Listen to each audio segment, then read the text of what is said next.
Hello, nerds! Nerds for humanity. It is, what is today? Sunday, June 30th. And I did a reaction to the RFK debate answers. And during that live stream, a bunch of people were saying, hey, you should react to RFK Jr.'s Dr. Phil interview. And I said, well, I'll tell you what, if that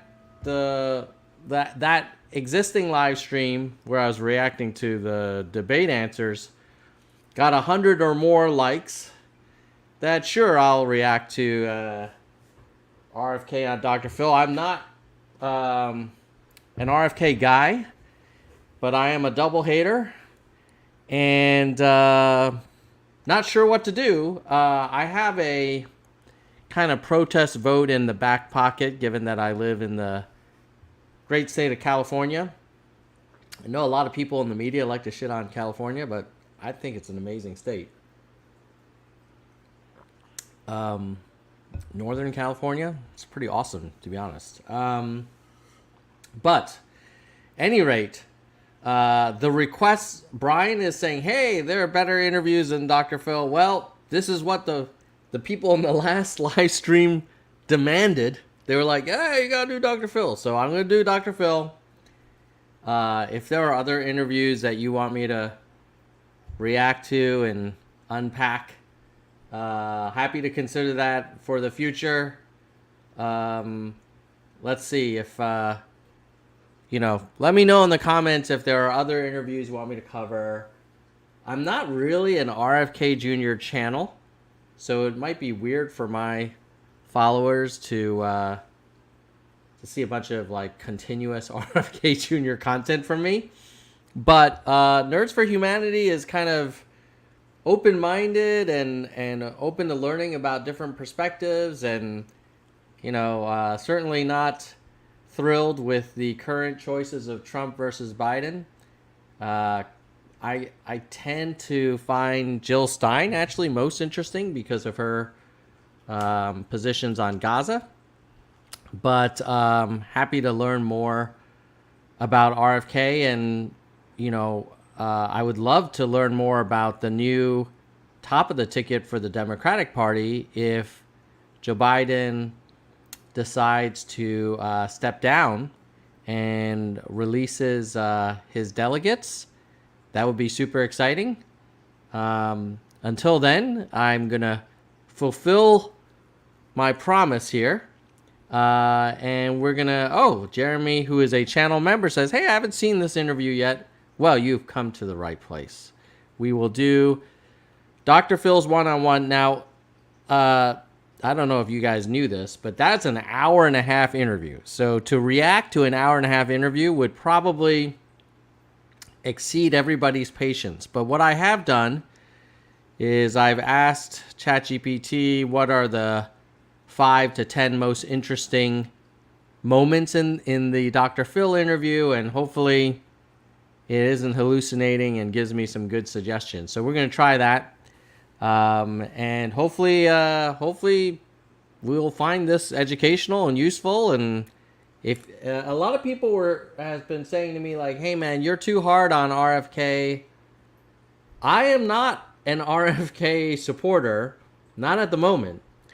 So what you will hear from me is an honest man's reaction to a candidate who, if I were to be candid, I would never consider because of his reputation for being a little out there. But 2024 is not a normal year. Like, what are my other options? Donald Trump, not going to go there. Joe Biden, like, golly, that just seems like we're rolling the dice. Jill Stein, maybe, but let's see. Let's see what we can learn more about RFK through this Dr. Phil interview. I will say in the debate reaction video that I did, I kind of, people were saying, well, I'm glad you're warming up to RFK Jr. I don't know if I'd say I'm warming up to him, but I'm finding that I like his views on what I thought was either subsidized or, kind of free childcare. I liked his thoughts on not burning fossil fuels and destroying the planet. I appreciated that. I liked his kind of balanced thoughts on border security and immigration reform. I think probably the biggest areas I disagreed with him on were I'm just not down with what Netanyahu is doing in Gaza. I mean, it's freaking June, man. Like, it's 8 months of continuous bombing of an area the size of Washington, D.C. And I get it. Hamas is evil, and they espouse the elimination of Israel as a state. I get that. I don't think that gives you the right to flatten residential neighborhoods, even if they're hiding in them.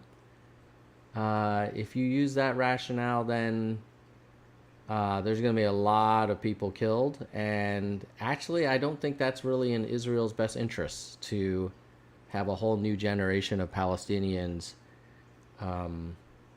remember what happened on October 8th until June 28th and ongoing. But look, I don't want to turn this into, why Tom doesn't like RFK Jr.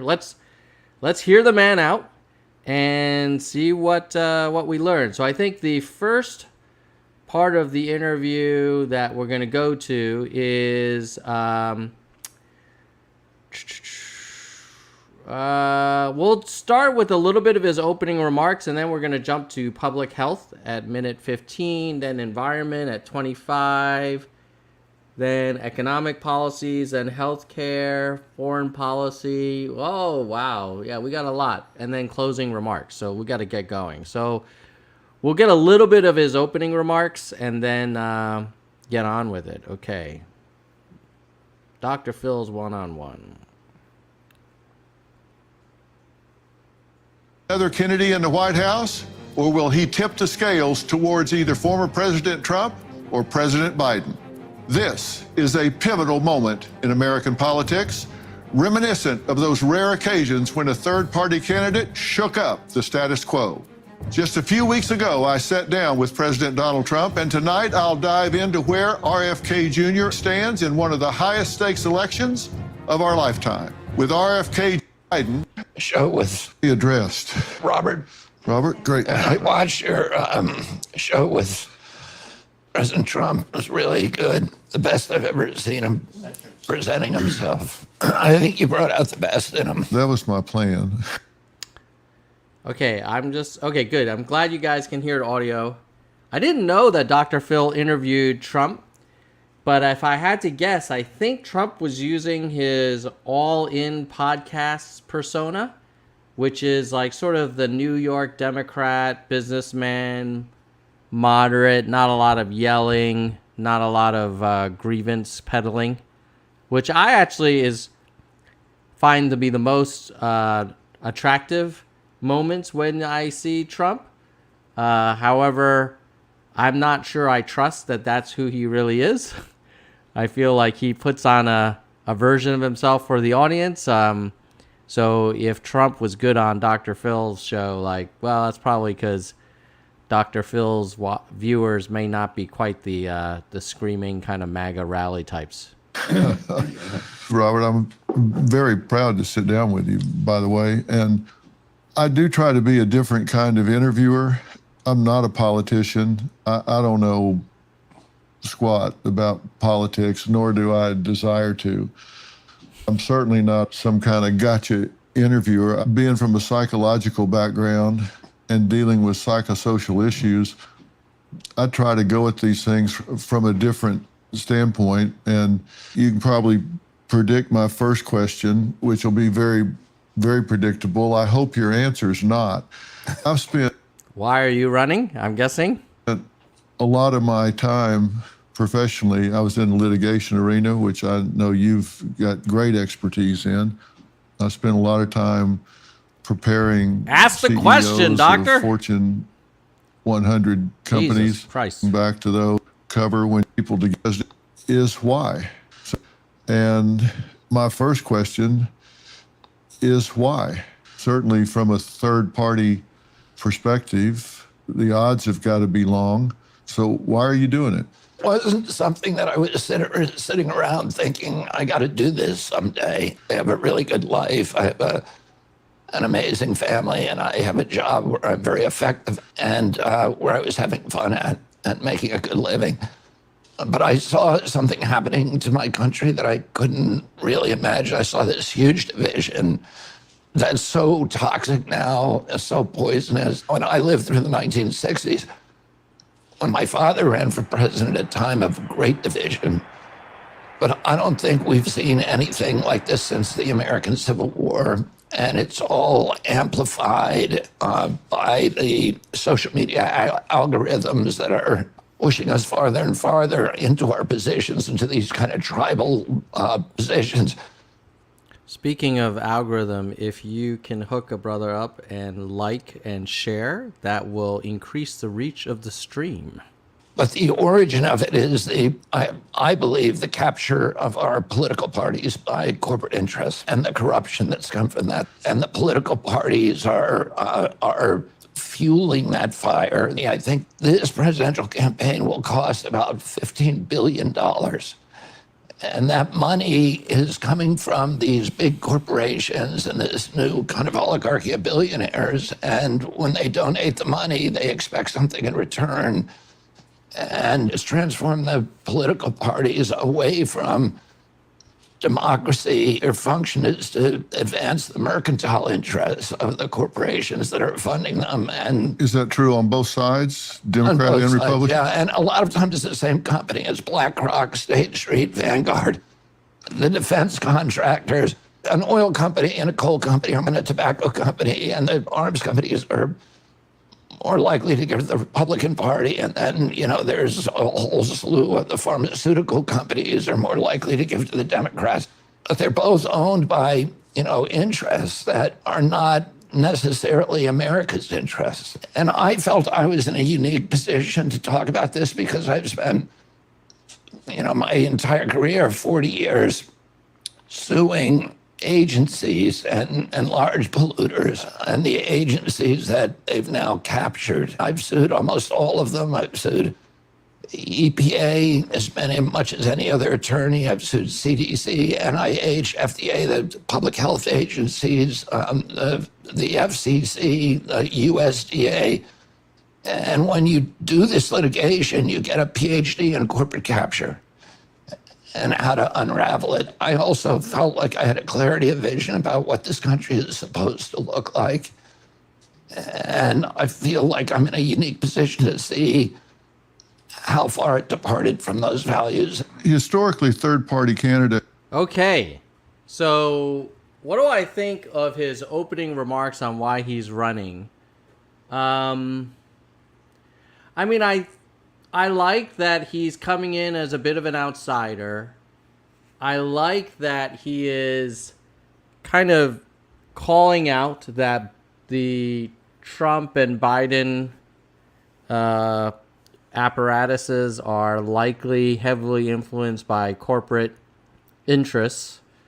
I don't know if I am convinced that RFK Jr. would necessarily be independent of it, because he's going to need money to run as well. So that doesn't mean that he's as kind of captured, to use his terminology, as Trump or maybe Biden are. But I like the rationale, which is, hey, we got huge problems. The two parties are overly influenced by corporations, and we need to kind of shake things up. I mean, it has a little bit of a Trump 2016 vibe to it, to the extent that Trump always said, hey, I don't need money. I'm gonna just do the right thing for the country.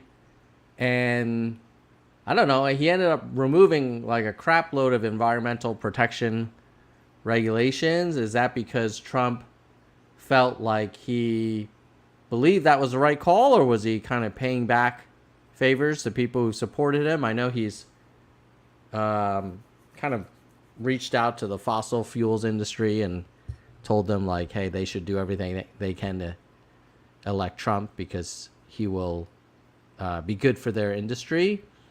So in short, yeah, okay. I mean, I would give this maybe like a B. You know, nothing really particularly exciting in the opening introduction. I'm going to skip the family legacy. Okay, now we're going to go to public health and vaccines at minute 15.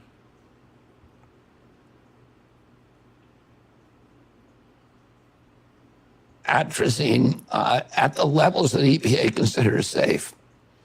They were all male frogs. And 70% of those frogs became chemically castrated. 10% of the male frogs turned female and began producing fertile eggs.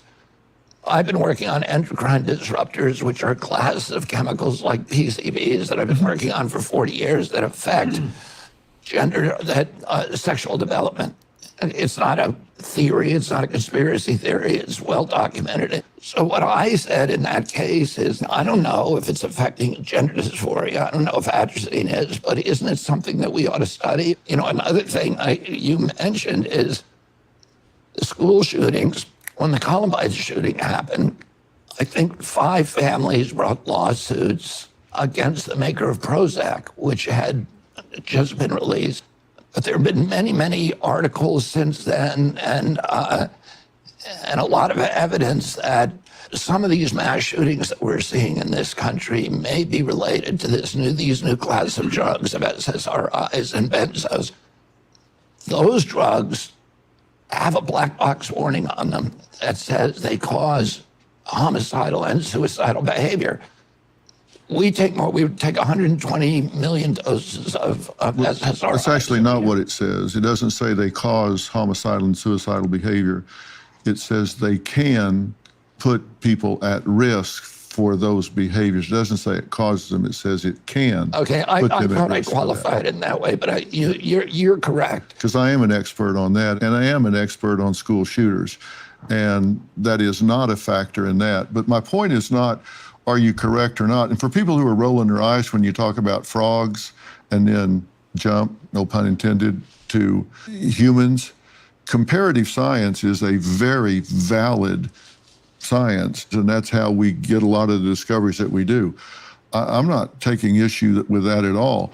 My question is, do you have a perception problem because people would form conclusions because on its face it sounds crazy, it sounds like a conspiracy theory? I'm not saying it is. I'm saying, do you have a perception problem? Question is, yeah.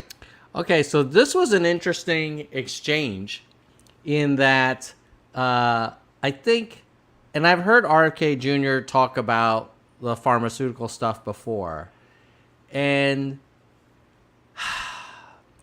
I think this is partly his communication style, where he, makes it sound like, hey, you take these drugs and you're going to change your gender, or frogs are going to turn into aliens and this kind of thing.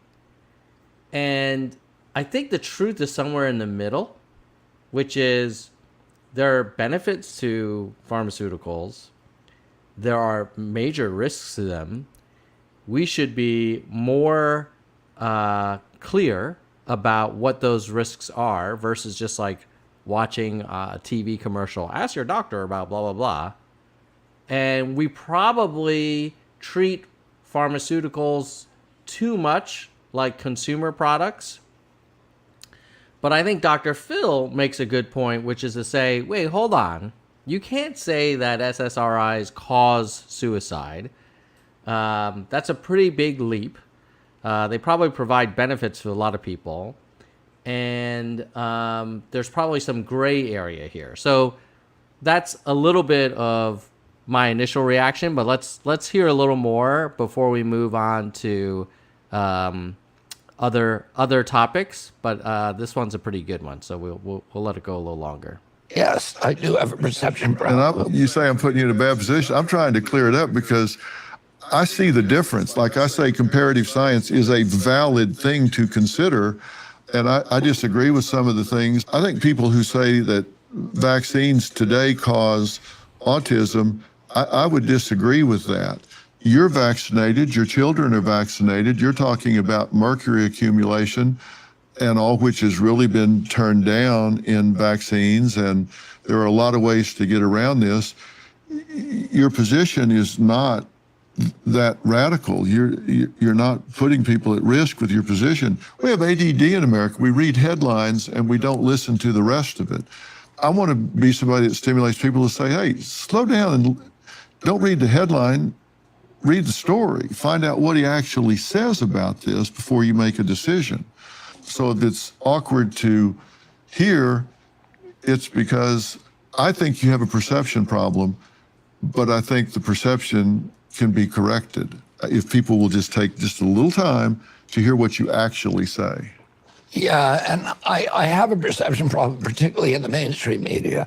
I do very well, Phil, with kids. I'm beating President Trump and President Biden in Americans under 35 in the battleground states. There's a recent poll that has me beating President Trump and President Biden with Americans under 45 because they're listening to long form interviews and they're not getting their news exclusively from the mainstream media. So they hear the longer explanation. They actually hear what I'm saying rather than the mischaracterizations of what I supposedly said. You stand by what you say. You stand by your positions, correct? Yes. And you have explanations for them. Agree with it or disagree with it, but hear what I have to say. Don't just judge me because you think, well, that's some kooky theory. You do your homework. And I disagree with some of your conclusions. Some of them I agree with wholeheartedly. But I've taken the time to hear what you have to say.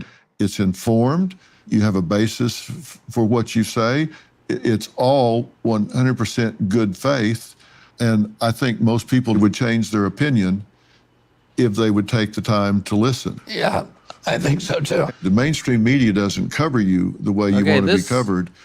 This interview is a little frustrating because it's like an interview about an interview.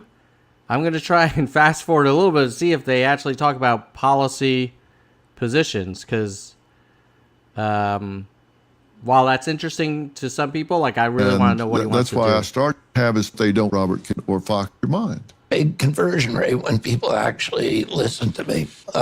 As you say, I have a perception problem. Yeah. And one of my challenges in this. Okay, I'm going to go back because I think they keep talking about the perception, and I want to know actually, well, what is your position?